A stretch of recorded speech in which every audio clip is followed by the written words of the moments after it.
한번 따라 하실까요? 하나님을 오해케 하는 원수를 물리쳐라. 오늘 신앙 성공 법칙 13번째로 하나님을 오해케 하는 원수를 물리쳐라, 이런 제목으로 말씀 은혜를 나누기 원합니다.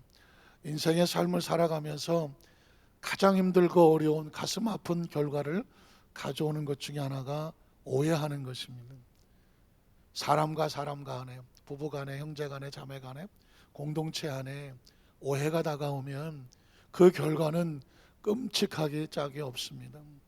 가정사역을 하는 가운데 가정에서 또 부부간에 절대로 오해하면 안 된다라는 그 결과의 끔찍함을 보여주는 사례 하나가 있습니다. 그냥 쉽게 영희 엄마, 또리 엄마 하겠습니다. 이 또리 엄마는 동네 돌아가는 모든 소문만 들으면 여기저기 옮기는 은사가 있어서 가만히 있지를 못하시는데, 한 번은 영희 엄마를 찾아와서 이렇게 말합니다. 영희 엄마, 큰일 났어. 내 말 좀 들어봐. 뭔데요? 그랬더니 신랑 간수 잘해야 되겠어. 영희 아빠가 요즘 아침에 출근할 때 젊은 여자를 태우고 다닌대. 여러분, 세상에 이야기 듣고 제정신 사람이 누가 있겠습니까? 순간 영희 엄마가 에이 아니야, 누가 봤대, 신랑 간수 잘해, 이렇게 말하니까 영희 엄마의 가슴은 찢어질 것 같습니다. 하루 종일 부글부글 끓다가 저녁에 영희 아빠가 퇴근했는데 뭐 하겠습니까? 소위 말하는 3차 대전이 벌어지는 겁니다. 어떻게 처신하고 다녔길래 젊은 여자를 태우고 다녀서 이 소문이 나게 하냐, 그 여자는 누구냐. 그러자 그 남편이 하도 황당해서 말합니다. 아니, 내가 무슨 젊은 여자를 태우고 다니겠냐, 사실상 내 친구 누구 알지 않느냐, 그 친구 처제인데 그 회사를 늘 출근을 시켜주고 퇴근을 시켜주는데 자기가 출장을 해외 나가는 바람에 자기 처제 회사가 먼데 마침 우리 회사 옆이라 부탁을 하는 것입니다. 일주일만 해외 나가는 동안에 아침에 좀 출근 좀 시켜주라고. 그래서 사실 좀 쉽지 않지만 또 친한 친구 이야기고 또 친구 처제고 하니까 그래 알았어 하고 일주일 동안 이제 출근을 시키는 과정 속에서 동네 누군가가 그 모습을 보았습니다. 그 모습을 보았으면 그러려니 할 수도 있겠지만 그 상황을 만드는 거죠. 야, 영희 아빠가 젊은 여자를 태우고 다니네. 이야기가 또리 엄마한테 올라가고 또리 엄마는 가만히 있지 못하지 않습니다. 영희 엄마한테 갖다 댄 거예요.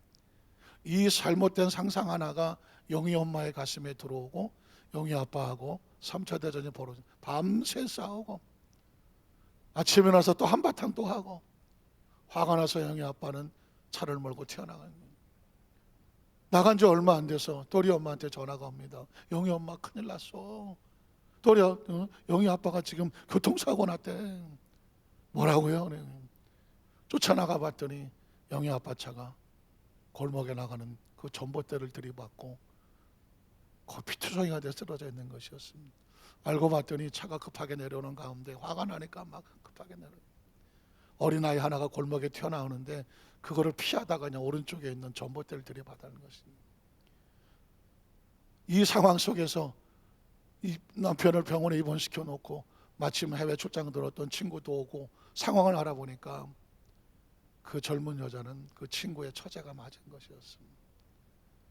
친구의 처제를 위해서 열심히 딴에는 도움을 베풀었던 건데 그걸 바라보는 사람이 젊은 여자 생겼다고 신랑 건수 잘하라고 이렇게 갖다가 만들어 버리니까 그 집안이 박살이 나고는 거예요. 영희 엄마는 남편을 붙잡고 여보 내가 미안해, 내가 잘못했어, 뒤늦게 사과를 하고 뒤늦게 후회를 하지만 영희 아빠는 더 이상 이 세상 사람이 아니었다는 것입니다. 아무리 용서를 구하고자 하나 그 사람이 이 세상을 떠났을 때는 용서를 구하지도 못한다. 그 스토리 속에서는 작은, 아니 어쩌면 큰 오해 하나가, 잘못된 오해 하나가 가정을 어떻게 무너뜨린가를 보여줄 수 있는 사례일 수밖에 없습니다. 사랑하는 성도 여러분, 이게 만약에 공동체 안에서 그리고 하나님과 우리 사이에 만약에 오해가 생긴다면 그 결과는 이루 말할 수도 없습니다. 성경을 읽다가 보면 하나님과 자기 백성들 사이에 이 오해가 스며들어오면 그 삶의 끔찍한 결과가 다가오는 것을 발견하게 됩니다. 이 이야기는 성경의 이야기로 끝나는 것이 아니라, 남의 이야기가 아니라, 저와 여러분이 이 땅에 신앙생활하면서 하나님의 나라 가는 마지막 그 순간까지 매 순간마다 치열한 영적 전쟁에서 반드시 붙잡아야 될 영적 분별력이 있어야 되는 줄로 믿습니다. 우린 첫 번째로 에덴 동산에서 하나님을 오해케 하는 원수의 모습을 하나 찾아내려고 하는 것입니다. 창세기장 15절 17절에 보면 수도 없이 많이 들었죠. 하나님께서 아담과 하와에게 베풀어 주시는 축복의 모습입니다. 야훼 하나님이 그 사람을 이끌어 에덴 동산에 두어 그것을 경작하며 지키게 하시고, 야훼 하나님이 그 사람에게 명하여 이르시되 동산 각종 나무 열매는 내가 임의로 먹되 선악을 알게 나무 열매는 먹지 말라. 내가 먹는 날은 반드시 어떻게 하리라? 죽으리라. 여러분에게 묻습니다. 자, 이 이야기는 하나님께서 아담과 하와를 살리려고 하시는 것입니까? 죽이시려고 하는 것입니까? 살리려고 하는 거죠. 아담과 하와가 잘되게 하려고 이렇게 말씀하는 것입니까? 아니면 못되게 하려고 말씀하는 것입니까? 잘되게 하려고 하는 것입니다. 저와 여러분의 머릿속에, 의식 속에, 사고 속에 성경의 그 어떤 이야기가 나오더라도, 어떤 장면이라도, 어떤 상황이라도 하나님은 저와 여러분을 살리시려고 하는 것입니다. 우리의 삶을 잘 되게 하시려고 하는 거예요. 그러니까 그 어떤 유혹이 다가오고, 그 어떤 논리가 다가오고, 그 어떻게 갖다 붙이더라도 절대로 이것을 오해하면 안 되는 것입니다. 심지어 지금 선악을 알게 나무 열매를 먹지 말라고 하더라도 어떻게 보면 오해의 소지가 있습니다. 어차피 주실 거면 다 먹으라고 주지 뭘 그걸 하나 남겨놓나 처럼 느낄지 모르지만, 인생을 살아보십시오. 해야 할 것과 하지 말아야 될 것이 있습니다. 먹을 것과 먹지 말아야 될 것이 있습니다. 말해도 좋은 것이 있지만 말하면 안 되는 것도 있습니다. 가도 좋은 것이 있지만 가면 안 되는 것이 있습니다. 해야 할 것과 하지 말아야 될 구분이 정확할 때 생명이 안전한 것이거든. 하나님은 에덴 동산에서 아담과 하와에게 할 것과 하지 말아야 될 것을 구분해주는 메시지로 선악과를 세워 놓은 것입니다.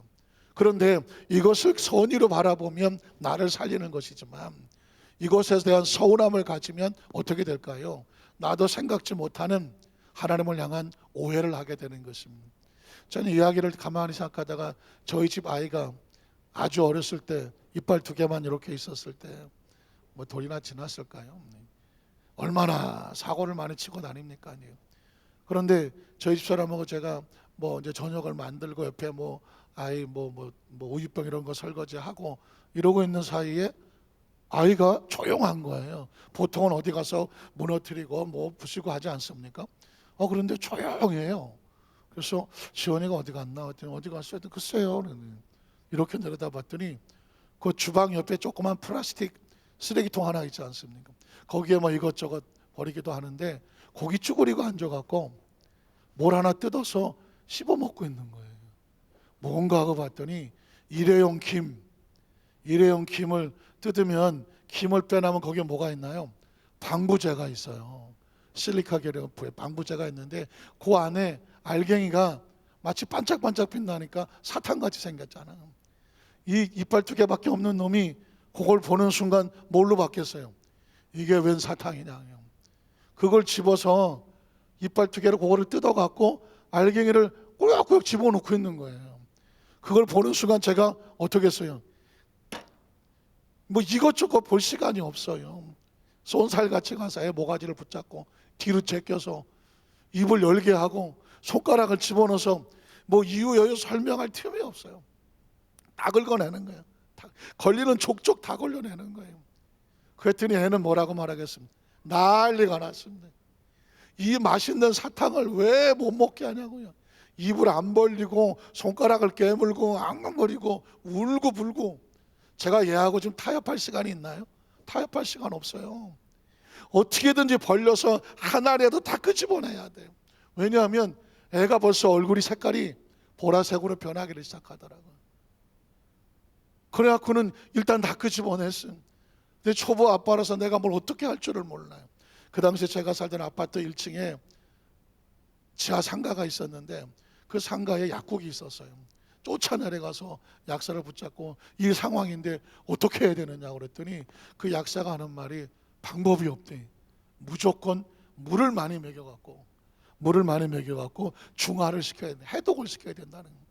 또 쫓아올라와서 애를 붙잡고 물을 계속 붓기 시작하는 거예요. 애는 죽는다고 또 안 마신다고 난리를 치는 거예요. 여러분, 때로 지금 내가 힘들고 어렵고 내가 원하지 않는 것 같지만 지금 나는 애를 살리려고 합니까? 죽이려고 합니까? 살리려고 하는 거예요. 잘 되게 하려고 합니까? 못 되게 하려고 하는 것입니까? 잘 되게 하려고 하는 거예요. 제 목숨을 걸고 하는 거예요. 결국은 계속 물을 집어넣었더니 한참 있다가 울고불고 난리를 쳤지만 얼굴 색깔이 보라색이 점점 옅어지기 시작을 하고 정상으로 돌아오더라고요. 그 짧은 시간, 짧지도 않아요. 저한테는 막 1000년 지나가는 것 같아요. 그 시간 동안에 정말 치열한 전쟁을 치렀는데 끝나고 나니까 뭐예요? 이제 살았다죠. 살았답니다. 이 아이에게 무엇을 먹어도 좋은지 먹으면 안 되는지 한 정확한 교육을 시키지 않았더니 반짝거린다고 다 주워 먹었어. 사랑하는 성도 여러분, 인생의 삶이 그래요. 먹어야 될 것과 먹지 말아야 될 것이 있어요. 그러면 이 아이는 왜 그 쓰레기통에 있는 방부제를 뜯어 먹었을까요? 이 아이의 눈에는 그 방부제가 사탕처럼 보였어. 그게 유혹을 하고 그걸 뜯어 먹으면 맛있을 것 같았어. 이 아이는 그걸 바라보고 그 자기를 죽이는지도 모르고 널쩍 지워서 그거를 입에다 집어넣었습니다. 누가 생각이 납니까? 하와가 생각이 나지 않습니까? 하와가 어떻게 하려고 이 선악과를 따먹었나요? 하와를 유혹하는 이야기가 있습니다. 창세기 3장 1절로 5절에 보면 그런데 뱀은 야훼 하나님이 지으신 들짐승 중에 가장 간교하니라. 뱀이 여자에게 물어 이르되 하나님이 참으로 내게 동산 모든 나무 열매를 먹지 말라 하시더냐. 잘 아는 내용이지만 여러분, 유혹의 목소리를 들어봐요. 유혹의 소리로 여자가 뱀에게 말하되 동산 나무 열매를 우리가 먹을 수 있으나 동산 중앙의 나무 열매는 하나님 말씀에 너희는 먹지도 말고 만지지도 말라 너희가 죽을까 하노라 하셨느니라. 그랬더니 뱀이 여자에게 이르되 너희가 결코 죽지 아니하리라고 하나님 말씀을 뒤집습니다. 유혹이죠. 이유가 뭐냐? 너희가 그것을 먹는 날에는 너희 눈이 밝아져서 하나님과 같이 돼요. 인간에게 가장 유혹적인 말이 뭔지 아십니까? 하나님과 같이 되라는 것입니다. 하나님과 같이 된다는 얘기는 뭐냐면 하나님이 필요 없어요. 내가 옳고 그른 걸 정하는데 뭐 나한테 이래라 저래라 간섭할 사람이 없다니까. 내게 주인이 없는 거예요. 내가 주인인 거예요. 이 말이 얼마나 달콤하게 들리냐고요. 아담과 하와에게 뱀은 그렇게 유혹하는 것입니다. 하나님과 같이 되어 선악을 할 줄 하나님이 아십니다. 그러니까 뭐예요? 정말 중요한 거는 하나님께서 빼놓고 안 줬다는 것입니다. 여러분, 이 이야기가 들어오는 순간 마치 어린아이가 사탕이다 생각하니까 그 방부제를 뜯어먹는 것처럼 하와의 머릿속에 하나님에 대한 뭐가 들어옵니까? 오해가 들어오잖아요. 정말 중요한 것은 안 주시고 하나님처럼 될까봐 그걸 안 주시고 오히려 먹으면 죽는다고 겁을 주시고 그런 마음이 뭐가 들어요? 서운함이 생기니까 하나님을 바라보는 관점이 달라지는 거죠. 여러분, 사람은요 외부의 어떤 것이 변화돼서 내가 달라지는 것이 아니라 내 마음에 나쁜 생각이 들어오면 외부가 달라 보이는 것입니다. 이제까지 좋으신 하나님, 이제까지 거룩하고 신성했던 선악과가 하나님이 좋으신 하나님이 아니고 서운하고 섭섭한 오해가 들어오니까 하나님도 잘못 보이고 선악과도 잘못 보이는 것입니다. 그래서 모든 생각은 어디서 시작하느냐? 내 마음속에서 시작을 하는 거예요. 여기서 잘못된 오해를 품으면 하나님에 대해서도 뭘 합니까? 말씀에 대적하는 자가 되더라고요. 그 다음 절 보면 그래서 어떻게 합니까? 창세기 3장 6절로 8절에 보니까 여자가 그 나무를 본 적 먹음직도 하고 보암직도 하고 지혜롭고 할 만큼 탐스럽기도 한 정말 그런 나무일까요? 제가 아까 저희 아이 얘기했지만 그 어린아이 눈에 볼 때는 그 방부제가 얼마나 맛있는 사탕으로 보였을까 하는 거예요. 지금 하와의 눈에는 하나님의 말씀을 잃어버리고 나니까 그 선악과가 뭘로 보이냐면 맛있는 열매로 보이는 것이. 뭐가 달라졌나요? 마음에 잘못된 오해가 들어온 것이죠. 그래서 그 다음 절에 보면 여자가 그 열매를 뭐하고? 따먹고. 성경에서 가장 처참하고 비참한 단어의 첫 출발이 뭔지 아십니까? 여자가 그 열매를 따먹고입니다. 열매가 따먹다는 얘기는 그냥 먹는 얘기가 아닙니다. 하와가 하나님의 말씀을 어기고 하나님의 것에 뭘 댄 거예요? 손을 댄 거예요. 저와 여러분의 신앙생활하는 가운데, 아니 인생을 살면서 반드시 피해 나갈 것은 뭐냐면 하나님의 것을 손대지 말아야 돼요. 이때는 다 아멘 하면 안 돼요. 저와 여러분이 신앙생활하면서, 아니 평생 살아가면서 절대로 하지 말아야 될 그 첫 번째, 하나님의 것을 손대지 말라는 거예요. 하나님을 손대지 말라는 거예요. 왜냐하면 하와의 실패는 하나님의 것을 손대고 출발하는 겁니다. 성경은요 도대체 무슨 얘기할까요? 두 가지 얘기하는 거예요. 하나님 안에서 할 것과 하지 말 것 두 가지만 하는 거예요. 그 십계명도 딱 두 가지야. 할 것과 하지 말 거예요. 사랑하는 성도 여러분, 지금 에덴 동산에 하나님께서는 이 하와의 모습을 통해서 이제 결과가 나오겠지만, 이 모습을 보면서 저와 여러분에게 외치고 있는 거예요. 하나님의 사람들이요, 하나님의 것을 손대지 말라는 것이에요. 하와가 열매를 따먹고 손을 댔더니 자기와 함께 있던 남편에게도 주매 그도 어떻게 됐더라? 먹었더라. 같이 손을 댔더라. 결과가 어때요? 그 다음 절에 보면 이에 그들의 눈이 밝아져서 자기들이 벗은 줄을 알고 무화과 나무 잎을 엮고 치마로 삼았더라. 그들이 그날 바람에 불 때에 동산에 거니시는 야훼 하나님의 소리를 듣고 아담과 그의 아내가 야훼 하나님 낯을 뭐하여? 피하여 동산 나무 사이에 숨었더라. 두 번째, 그리스도인들이 절대로 하지 말아야 될 것은 하나님과 분리되지 말라는 거예요. 한번 따라하세요. 하나님과 분리되지 말라는 거예요. 죄를 지으면, 하나님께 손을 대면, 내가 하나님의 말씀을 어기면, 양심이 갇히게 되면 하나님이 다가오는데 뭐 하는지 아십니까? 도망을 칩니다. 피하여 숨습니다. 그리스도인들이요 삶을 살아가면서 우리가 불에 손대지 않아요. 왜? 되니까. 불에 손대지 않는다고 되니까. 높은 데서 뛰어내리지 않아요. 왜? 죽으니까. 피할 것은 철저하게 피하잖아요.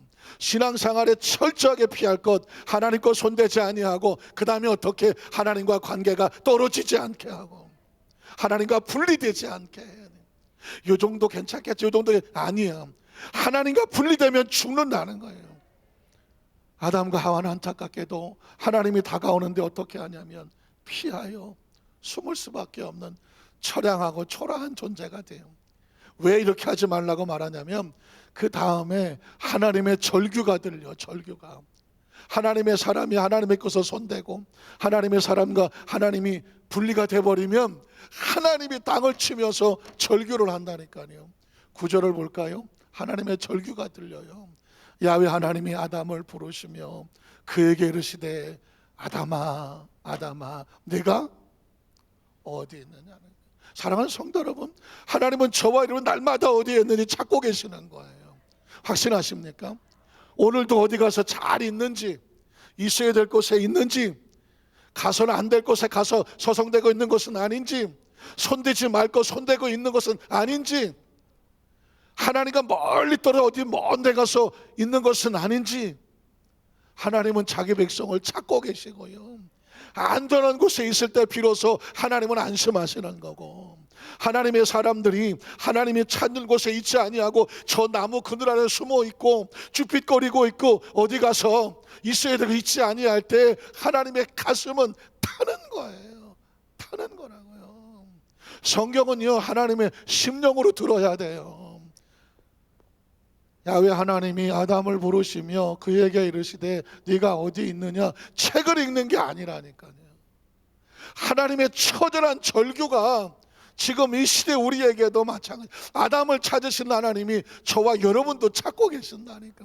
대면을 드리고 비대면을 드리던 어디에 있든 그 중심이 하나님의 보시기에 안심되는 곳에 있어야 되는 거죠. 그리고 다음 절에 보면 뭐라고 말할까요? 이르시되 누가 너의 벗었음을 내게 알렸느냐.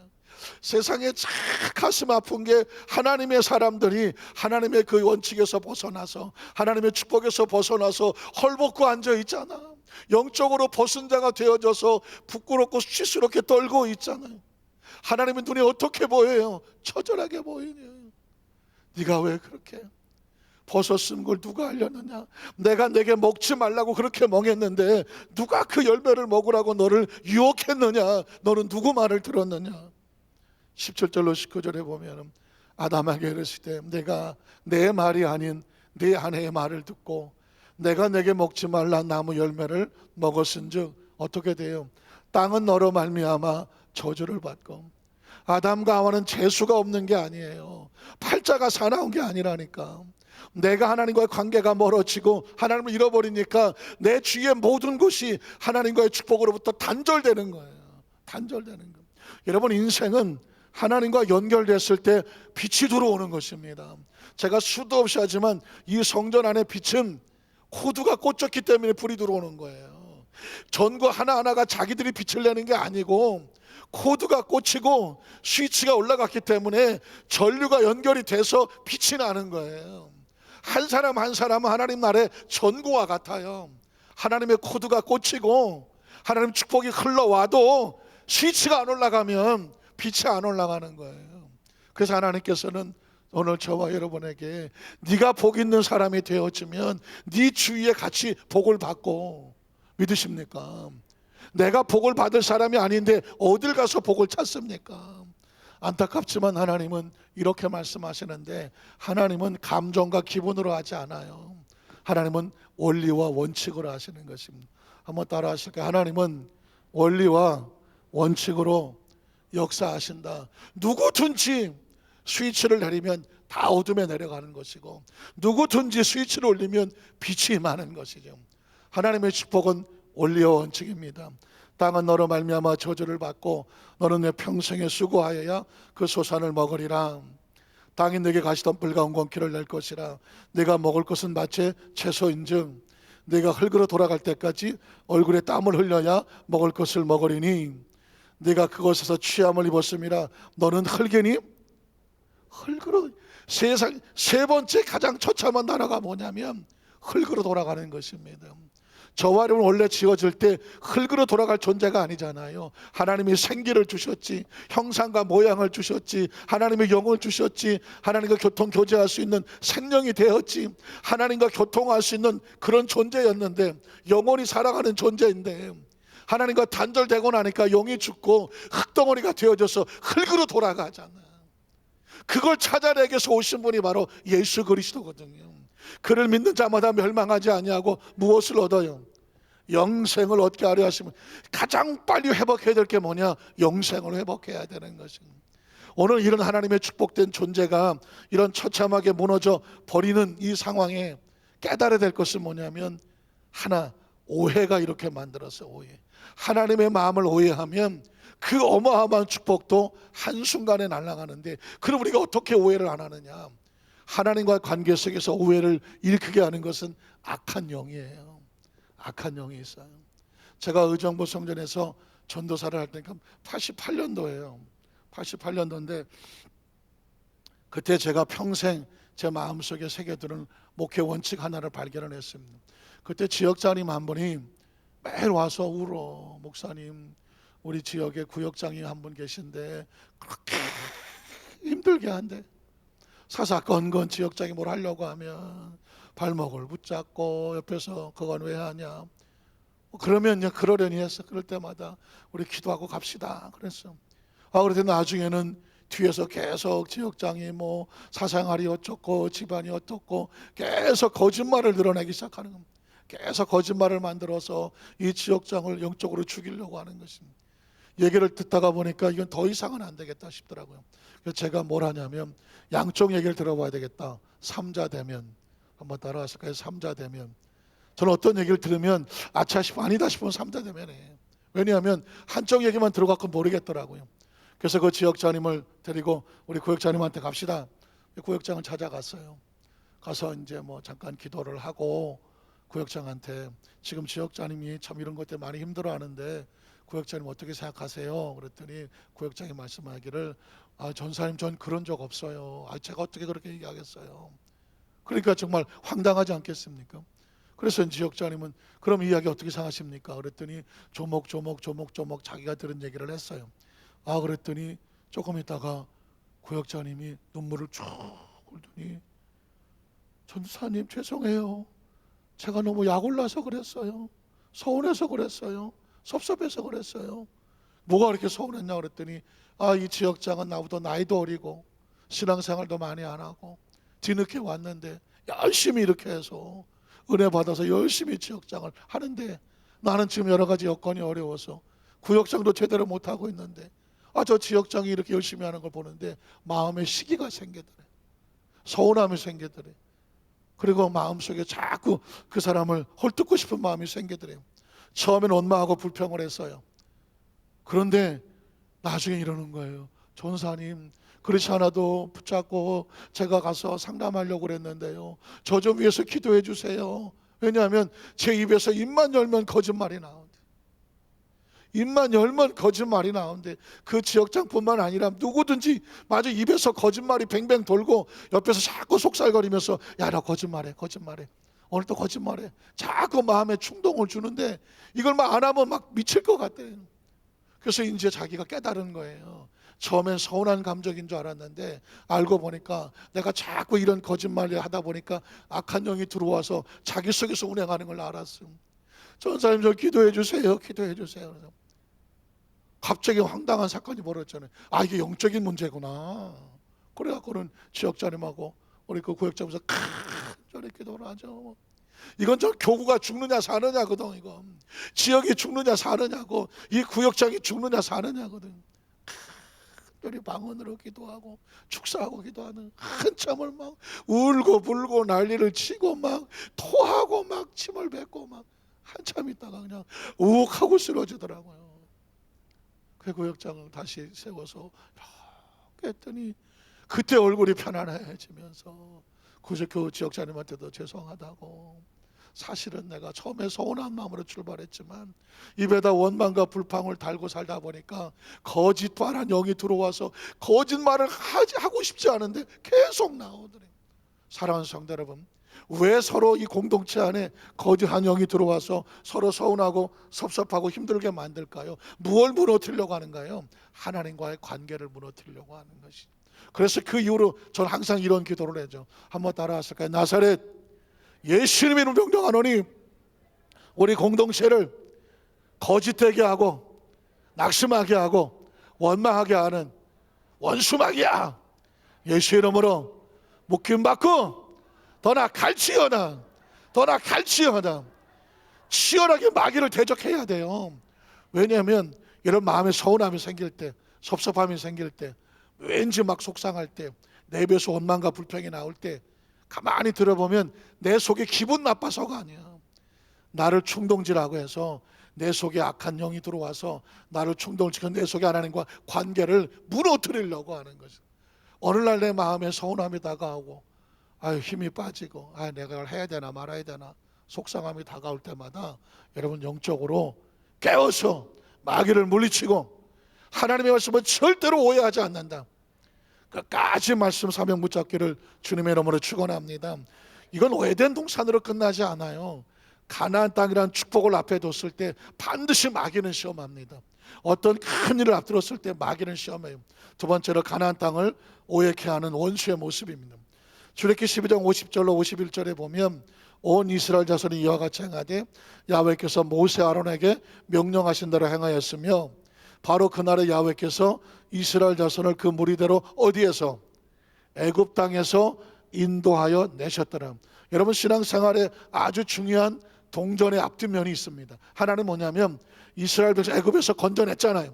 그러면 그 다음에 어디에요? 가나안 땅으로 인도하시는 거죠. 애굽에서 건져내신 목적은 뭐다? 가나안 땅으로 데려가기 위함이에요. 예수를 믿고 구주를 믿고 하나님의 자녀가 되면 목적이 뭐예요? 하나님의 나라를 우리를 데려가셔야 하는 거예요. 그러니 애굽에서 나와서 가나안을 가는 것은 하나님의 축복인데 도중에 어떤 일을 만나도 하나님은 이것을 어떻게 우리를 포기하지 않는지, 어떤 일을 만나도 포기하지 않아요. 오히려 더 간절하게 믿고 가나안 땅에 갈 그날을 신뢰와 믿음으로 쫓아가야 돼요. 많은 크리스천들이 무너지는 건 뭐냐면 예수 믿고 구원을 받아서 하나님의 자녀가 됐어. 우리의 축복의 길은 예정돼 있어. 도중에 여러 가지 어려운 문제를 만날 때 여기서 하나님 나를 잃어버렸나? 하나님 날 버리셨나? 난 여기까지밖에 안 되나? 포기하고 무너지면 가나안 땅도 없어. 여기서 저기 갈 때까지 어떤 일을 만나도 우리는 끝까지 하나님을 뭐한다? 신뢰하고 믿고 의심치 않고 나갑니다. 이걸 뭐라고 말해요? 믿음이라고 말하는 거죠. 자, 계속 말합니다. 13장 9절로 10절에 보면 이곳으로 내 손의 기호와 내 미간의 표를 삼고 야훼 율법이 내 입에 있게 하라. 이는 야훼께서 강하신 손으로 너를 어떻게 애굽에서 인도하여 내셨습니다. 계속 강조하죠. 이 얘기는 뭐예요? 하나님 널 건져냈어. 이건 뭐예요? 너는 어디로 간다? 가나안으로 간다. 건져냈다면 가나안으로 가는 것은 운명이고 팔자예요. 하나님이 건져냈다면 번성하고 형통하고 창대한 것은 하나님의 축복이에요. 그걸 믿고 기대하고 나가시는 거죠. 자, 계속 성경은 강조합니다. 11절로 12절에 보면 야훼께서 너와 내 제사장에게 맹세하신 대로 너를 어떻게 가나안 사람 땅에 뭐 하시고 인도하시고 애굽에서 꺼내서 인도하시고 가나안 땅에 가서 인도하시고 그 땅을 준다 안 준다? 내게 주신다. 당장 눈앞에 없지만 애굽에서 나왔다면 가나안 땅은 누구 땅이다? 우리 땅인 거죠. 하나님이 주신 땅이에요. 예수 안에 들어왔으면 하나님의 약속의 땅과 축복은 기다리고 있는 것이고 매 순간 체험되어지는 거예요.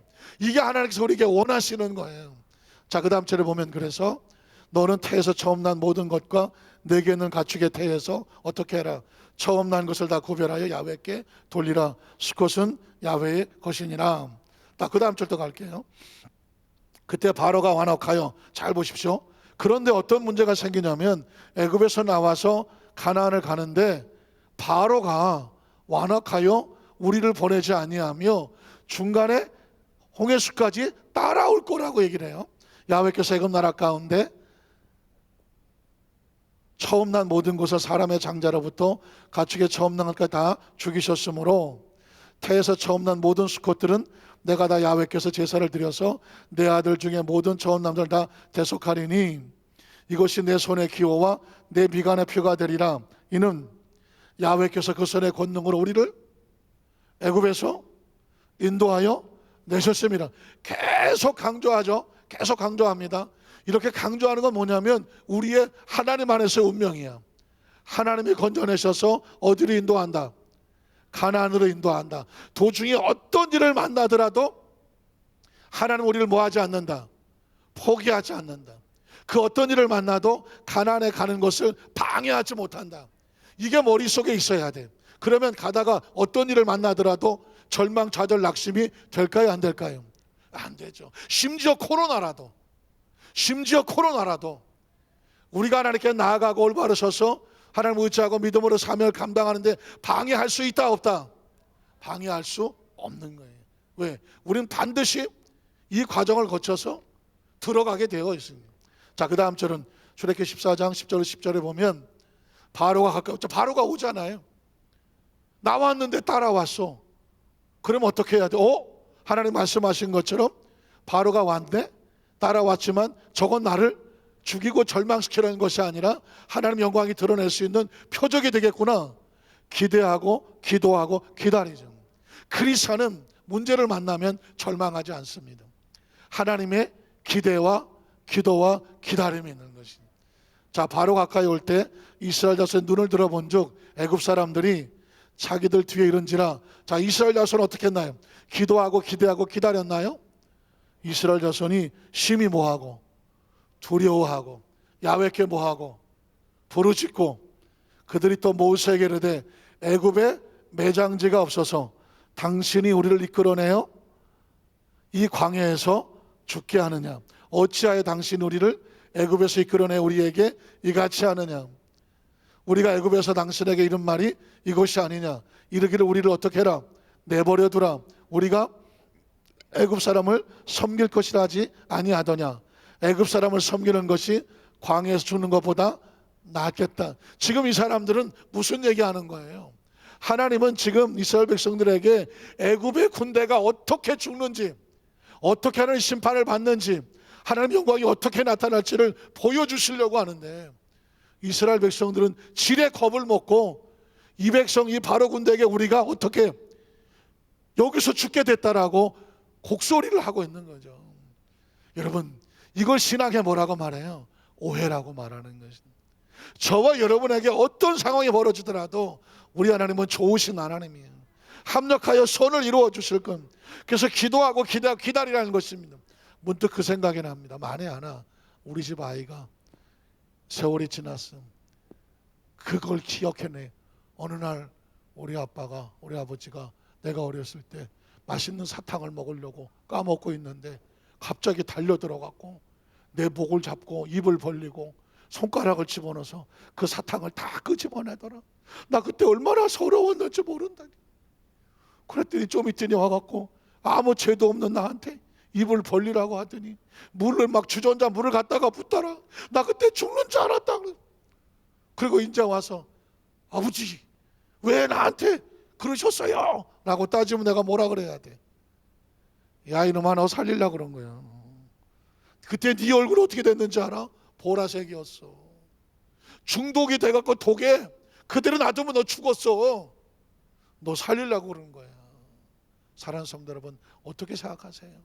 저와 여러분의 지나온 삶 속에, 아니 지금의 삶 속에서 왜 나에게 이런 일이 벌어지고 이렇게 힘들고 어려웠고 하나님 나에게 왜 이런 어려움을 겪게 하세요? 라고 질문이 든다면 기억하십시오. 사랑하는 성도 여러분, 하나님은 지금 저와 여러분을 죽이시려는 것이 아니야.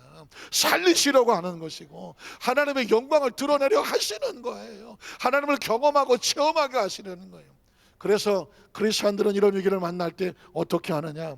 그 다음 절을 보면 모세가 백성에 이르되 너희는 일단 두려워하지 마라. 두 번째, 가만히 서서 입을 다물고 원망과 불평과 절망과 좌절과 한 번에 판단하고 하나님 오해하지 말고 가만히 서서 그 다음에 야훼께서 오늘 너희를 위해서 행하시는 구원을 기대하고 기도하고 기다려라. 너희가 오늘 본 애굽 사람을 영원히 다시 보지 아니하리라는, 하나님께서 그렇게 애굽 사람을 심판하심으로 말미암아 하나님 백성을 손대면 어떻게 된다는 걸 보여주시려고 하는 거예요. 아주 제가 2부 때는 제가 못 드렸는데 정말 조심스러운 거는 하나님의 사람은요 세상이 손대지 못하게 되어 있어. 하나님의 사람을 억울하게 손을 대면 하나님이 손을 대세요. 적어도 그 정도 프라이드가 있어야 돼요. 예수를 믿는 것 때문에 여러분 우리가 참고 견디고 억울하고 속상해도 참고 기대하고 용서하고 품고 나가지만 심판은 하나님이 하실 거예요. 그러니까 어떻게 우리는 그냥 앞으로 가. 오늘 본 애굽 사람을 다시는 영원히 보지 어떻게 못하리라. 그래서 그 다음 14절을 보면 야훼께서 너희를 위하여 싸우실 것이니 너희는 어떻게 해라? 가만히 있으라는.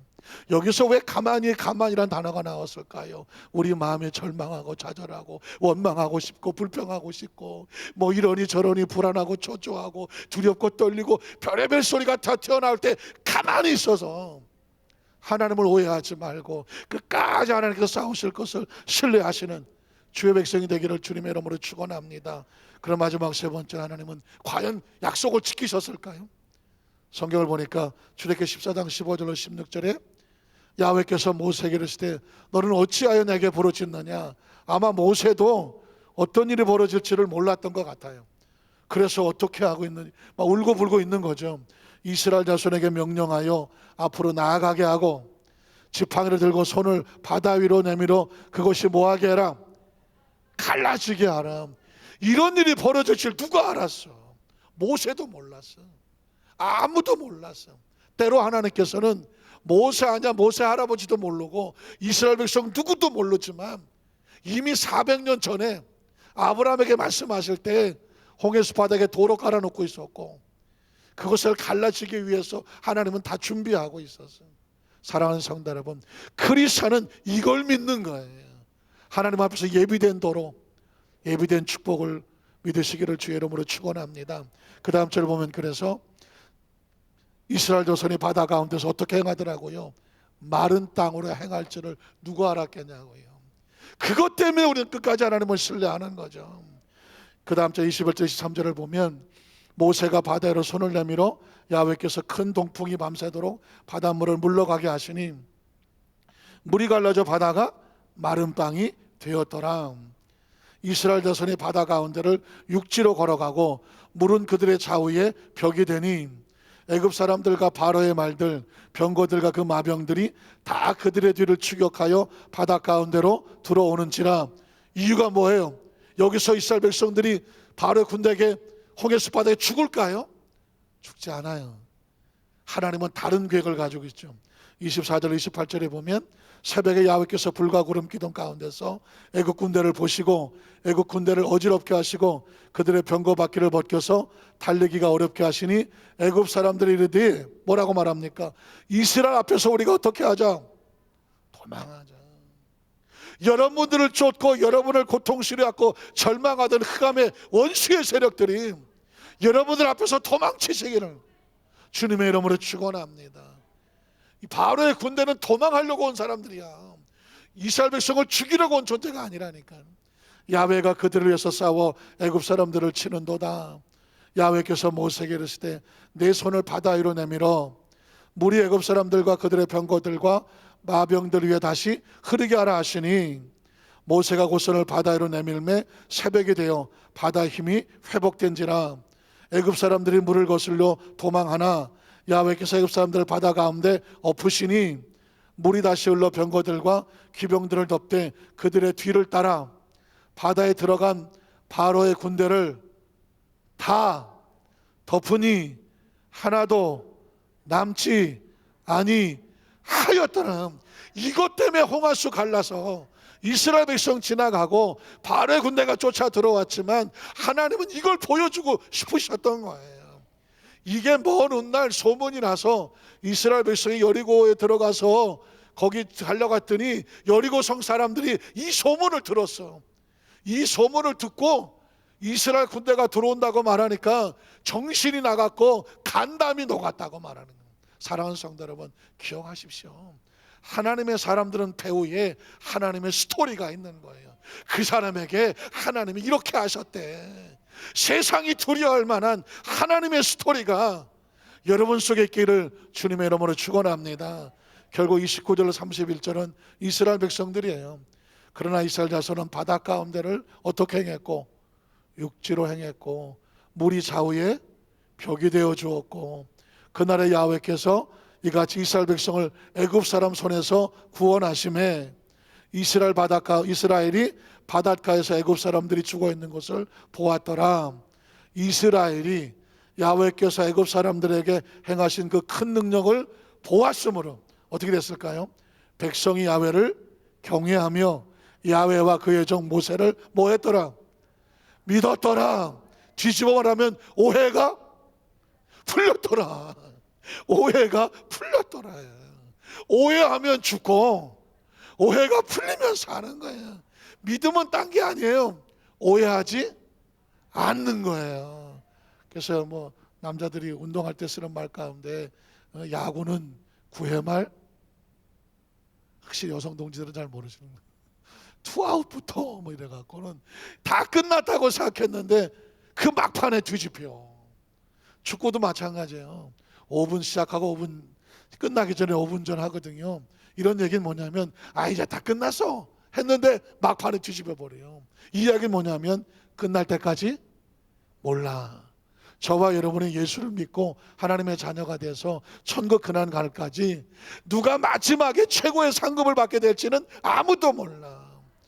잘 나가던 사람이 오해하면 무너지고 저 사람 끝난 줄 알았는데 오해가 풀리면 다시 일어나는 거거든. 저와 여러분의 삶 가운데 간절한 기도가 있어요.